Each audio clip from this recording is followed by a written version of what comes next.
Hello everyone, blue chip bulls में आपका स्वागत है।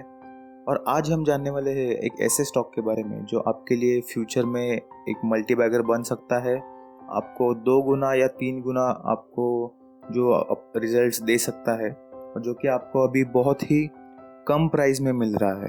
तो अभी आपके पास बहुत अच्छी अपॉर्चुनिटी है। तो हम आज देखने वाले हैं डेल्टा कॉरपोरेशन के बारे में, जो कि एक कसिनो का बिजनेस करते हैं। और पहले हम देखते हैं कि उनके कसिनोज और कहाँ है और उनका बिजनेस कैसा है। तो यहाँ हम स्क्रीन पे देख सकते हैं, ये उनकी ऑफिशियल वेबसाइट है जहाँ पे उनके कसिनोज की इंफॉर्मेशन हमें मिल सकती है। पहले उनके कसिनोज मतलब मोस्टली गोवा में है। Deltin Royal, Asia's largest live offshore gaming casino with 5 operational decks. तो ये एशिया का सबसे बड़ा कैसीनो है। Covers an area of 40,000 square feet. तो आप देख सकते हैं कि ये कोई छोटी कैसीनो की कंपनी नहीं है। ये तो एक कैसीनो हो गया। दूसरा कैसीनो है उनका डेल्टिन जैक, ये भी गोवा में है, पंजिम में, जो कि हमारा फॉरेन के जो टूरिस्ट लोग हैं उनका फेवरेट डेस्टिनेशन है। नेक्स्ट है डेल्टिन कारावेला, वो भी एक floating hotel with a casino in India, offshore gaming casino. Next है डेल्टिन सूट्स। ये ऊपर जो थे वो सब क्रूज या याच बेस्ड कैसीनोस थे, और डेल्टिन सूट्स जो है वो लैंड बेस्ड कैसीनो है। और उनका गोवा छोड़ के सिक्किम में भी कैसीनोस है। सिक्किम में उनका कैसीनो है कैसीनो डेल्टिन डेंजोंग, जो कि 2017 में शुरू हुआ है। और उनका एक नया कैसीनो वो चालू करने वाले हैं, जो कि है दमन में, द डेल्टिन। उसका काम अभी चालू है। तो हम देख सकते हैं कि उनके प्रोजेक्ट्स भी इंडिया में बढ़ रहे हैं, और जो अपॉर्चुनिटीज़ है उनका प्रॉफिट बढ़ाने के लिए या कस्टमर बेस बढ़ाने के लिए वो भी बहुत है।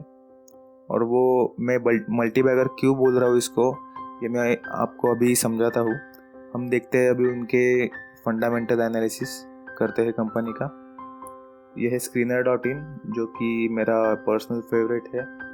यहाँ पे बहुत ही अच्छा आपको सब स्टॉक्स का फंडामेंटल एनालिसिस और जो भी उनका लेटेस्ट इंफॉर्मेशन है वो आपको मिल जाता है। तो मार्केट कैपिटलाइजेशन है कंपनी का 2,400 करोड़ के ऊपर। प्राइस है 90 रुपये अभी लेटेस्ट। 52 वीक हाई देखेंगे तो वो है 224 रुपये, और 53 रुपीज़ लो है, जो कि अभी 25 मार्च को आफ्टर कोरोना का जो क्राइसिस चालू हो गया था तब बना था। लेकिन अभी आप देख सकते हैं कि उस 52 वीक जो लो है उससे काफ़ी बढ़ चुका है प्राइस ऑलरेडी। बुक वैल्यू है 72 रुपीज़। पीए है स्टॉक का 13.28, जो कि एक डिसेंट पीए है। डिविडेंड यील्ड स्टॉक का 1.65% है। ROC, return on capital employed, जो है वो है 15.71%। रिटर्न ऑन इक्विटी है 9.9%, जो भी काफ़ी अच्छा है। सेल्स ग्रोथ उनका 3 इयर्स में 28% सेल्स ग्रोथ है। आप देख सकते हैं इधर जो उनका प्री कोरोना क्राइसिस का जो स्टॉक का वैल्यू था वो था 206 रुपये, और अभी है 90 रुपीज़। अगर प्राइस टू बुक वैल्यू की बात करेंगे तो वो भी काफ़ी कम है, क्योंकि बुक वैल्यू 72 रुपीज़ है और अभी करंट प्राइस 90 रुपीज़ है। तो वो अराउंड 1.2-1.3% के आसपास उनका प्राइस टू बुक वैल्यू है, जो कि काफ़ी अच्छा है। अभी इनके मुताबिक कंपनी इसके जो प्रोज है वो है, company has reduced depth, company is virtually डेप्ट free, company has good consistent profit growth of 36.5% over 5 years. Cons में है कंपनी का जो प्रमोटर्स का होल्डिंग है वो 32.77% है, जो कि हम ऐसा कहते हैं कि 50% के अबव अगर हो तो कभी भी अच्छा होता है। Company has a low return on equity 9.79% हमने देखा ऊपर। अभी पीयर कंपैरिजन, डेल्टा कॉर्पोरेशन की एक अच्छी बात क्या है कि उनको जो कसिनो का बिजनेस है उसमें पीयर्स कॉम्पिटिटर्स कोई नहीं है। कसिनो में कॉम्पिटिटर्स ही नहीं है उनको वैसे कोई। जो ऑनलाइन उनका बिजनेस है वहाँ पे उनको कॉम्पिटिटर्स है, लेकिन जो लैंड बेस्ड या फिर जो फिजिकल कसिनोज है उनमें उनको कोई कंपटीशन नहीं है, क्योंकि इंडिया में कसिनोज का लाइसेंस मिलना बहुत ही हार्ड है। अभी क्वार्टरली रिजल्ट देखते हैं। पहले 2017 से 2020 तक उनके सेल्स की ग्रोथ देखो, 129 करोड़ 129 करोड़ से 205 करोड़ रुपीस, और अभी मार्च में 181 करोड़ रुपीस, जो कि कंसिस्टेंट और काफ़ी अच्छी ग्रोथ है। उनका profit before tax 34 crore rupees से बढ़कर 74 करोड़ रुपीस तक गया है, और अभी जो मार्च का उनका रिजल्ट है वो 43 करोड़ रुपीस का है। और हम सबको पता है कि अभी क्यों कम हो गया है, क्योंकि अभी हॉस्पिटैलिटी जो बिजनेस है, सब कसिनोज या फिर कोई भी होटल्स, ये सब बिजनेस अभी बंद है ड्यू टू कोरोना। और ये मेरे हिसाब से अगले 1 ईयर तक उनको ये सब लॉस झेलना ही पड़ेगा, क्योंकि अभी लोग बाहर निकल नहीं रहे हैं, ट्रैवलिंग की तो बात ही नहीं है। लोग दूर ट्रैवल करना और जो पब्लिक प्लेसेस में ज़्यादा क्राउडेड जगह पे जाना सब अवॉइड कर रहे हैं। अभी इनका EPS देखते हैं, 0.90 रुपीज़ से 1.7 ये अभी मार्च का वैल्यू है, और जो 2019 का जो क्वार्टर था दिसंबर का उसका है 2 रुपीज़। तो EPS भी उनका, अर्निंग पर शेयर भी काफ़ी बढ़ चुका है। अभी प्रॉफिट एंड लॉस स्टेटमेंट देखते हैं। अभी ये 2008 से 2019 तक 103 करोड़ रुपीस से 798 करोड़ रुपीस। तो आप देख सकते हैं कि 7 गुना उनका प्रॉफिट, उनका जो सेल्स है वो बढ़ चुका है। ऑपरेटिंग प्रॉफिट देखेंगे तो 46 करोड़ रुपीस से 314 करोड़ रुपीस, और अभी ये मार्च में 276 crore rupees. Profit before tax 33 crore rupees से 311 करोड़ रुपीस, जो कि काफ़ी ज़्यादा बढ़त हो चुकी है। अभी डिविडेंड पे आउट देखते हैं। डिविडेंड पे आउट कम है इनका थोड़ा, लेकिन ये कंसिस्टेंटली डिविडेंड पे आउट कर रहे हैं, हर साल कर रहे हैं। 33%, 41%, 12%, 11%। डिविडेंड पे आउट थोड़ा कम हो चुका है रिसेंट ईयर्स में, लेकिन डिविडेंड पे आउट कम करते हैं कंपनी तक, क्योंकि कभी कभी वो अपने जो पैसे होते हैं, जो प्रॉफिट होता है, वो न्यू वेंचर्स में लगाते हैं। और जैसे कि हम देख रहे हैं कि उनके अभी कसिनोज अपकमिंग है। एक दमन में 2017 में उन्होंने सिक्किम में कसिनो चालू किया है, तो इस वजह से भी डिविडेंड पे आउट कम हो सकता है कंपनी का।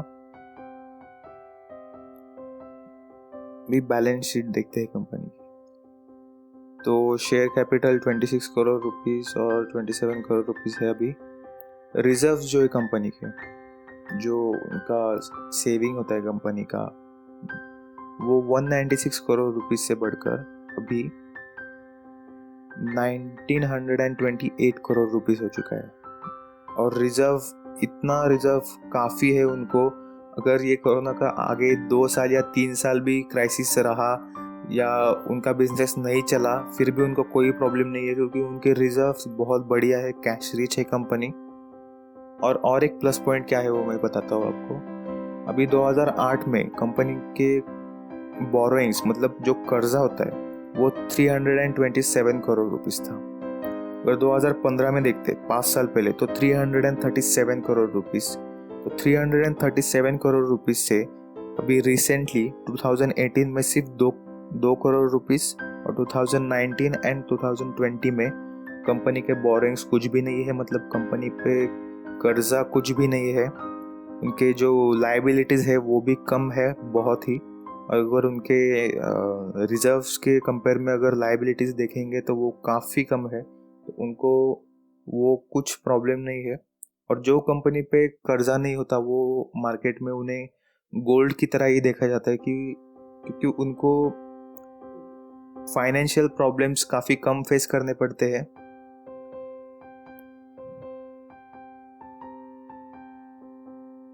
अभी कैश फ्लो देखते हैं। तो रिसेंटली अगर 5 साल का कैश फ्लो देखेंगे from operating activity, cash flow from operating activity वो होता है जो कंपनी का सब जो लायबिलिटीज़ सब पे आउट करने के बाद भी उनके पास जो पैसे बच जाते हैं, उनका जो प्रॉफिट होता है वो ऑपरेटिंग एक्टिविटी में, cash flow from operating activity में दिखाया जाता है, और जो कि काफ़ी अच्छा है और बढ़ रहा है कंसिस्टेंटली। अगर 2008 में देखें तो वो -132 करोड़ था, और जो अभी 2018 में आप देख सकते हैं कि 228 करोड़ रुपीज़ है। कम ज़्यादा होता रहता है, लेकिन ऑपरेटिंग कैश फ्लो जो होता है वो पॉजिटिव होना एक बहुत ही अच्छी बात होती है। अभी उनका शेयर होल्डिंग पैटर्न देखते हैं। शेयर होल्डिंग पैटर्न देखने के लिए हम जाएंगे अभी tickertape.in पे। तो आप देख सकते हैं कि प्रमोटर्स का शेयर होल्डिंग 32% है, म्यूचुअल फंड का 6.94, डोमेस्टिक इंस्टीट्यूशंस का 7.98% कंपनी में हिस्सा है, फॉरेन इंस्टीट्यूशंस का 16% है और अदर पार्टीज 43%। तो यहाँ देखने वाली ये बात है कि प्रमोटर्स का प्लेस्ड प्रमोटर होल्डिंग्स, मतलब उनके जो प्रमोटर्स के पास जो शेयर होते हैं उन पे कर्जा कितना निकाला, तो 3.69% सिर्फ उनके शेयर्स प्लेस्ड है, जो कि कोई बड़ी बात नहीं है। और अगर आप देख सकते हैं म्यूचुअल फंड्स होल्डिंग रिसेंटली बढ़ती जा रही है कंपनी में, और यहाँ काफ़ी बड़े बड़े म्यूचुअल फंड्स के भी होल्डिंग्स है कंपनी में, और 2019 में 5.73% थी, और अभी जब इसका प्राइस कम हो चुका है तभी भी म्यूचुअल फंड्स की होल्डिंग कम नहीं हुई है, वो कंसिस्टेंटली बढ़ रही है कंपनी में, जो कि अभी 7% तक पहुंच चुकी है, 6.94% हो चुकी है। प्रमोटर्स की होल्डिंग देखेंगे तो वो कांस्टेंट है, उसमें कोई बदलाव नहीं आया है। डोमेस्टिक इंस्टीट्यूशंस की होल्डिंग भी आप देख सकते हैं कि 5.83% से 7.32, और अभी मार्च 2020 में 7.98%।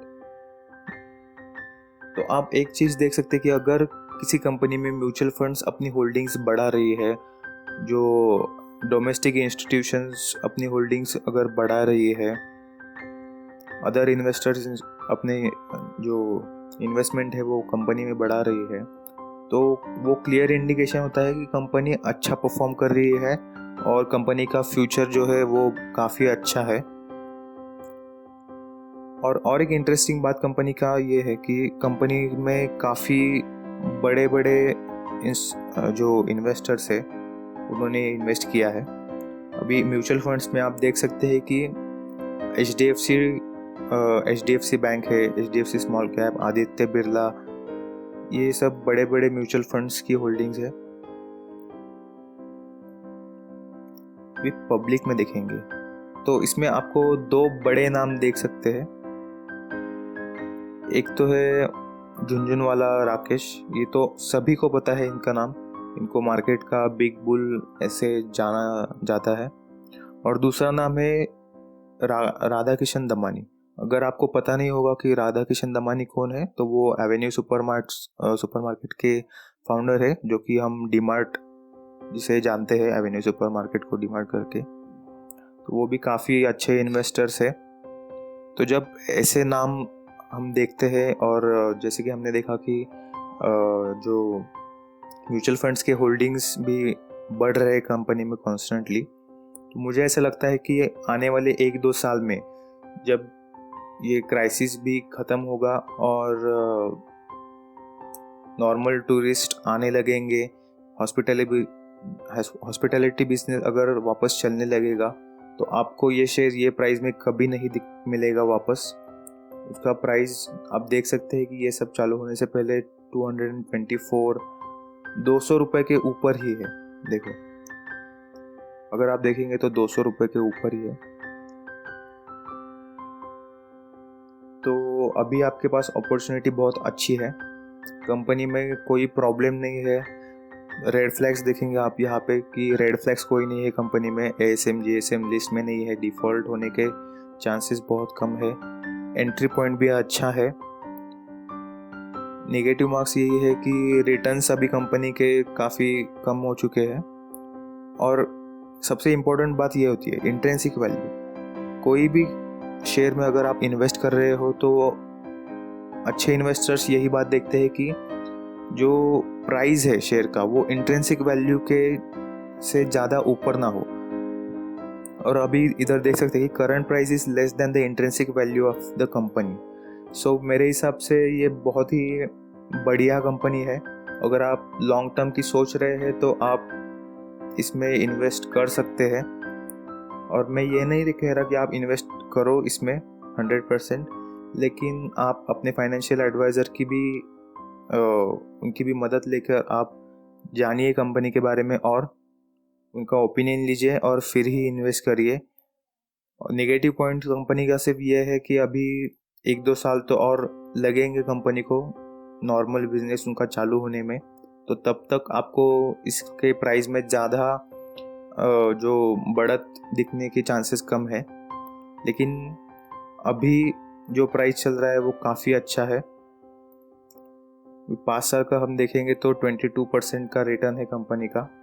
और अगर स्टार्टिंग से क्राइसिस के पहले तक देखेंगे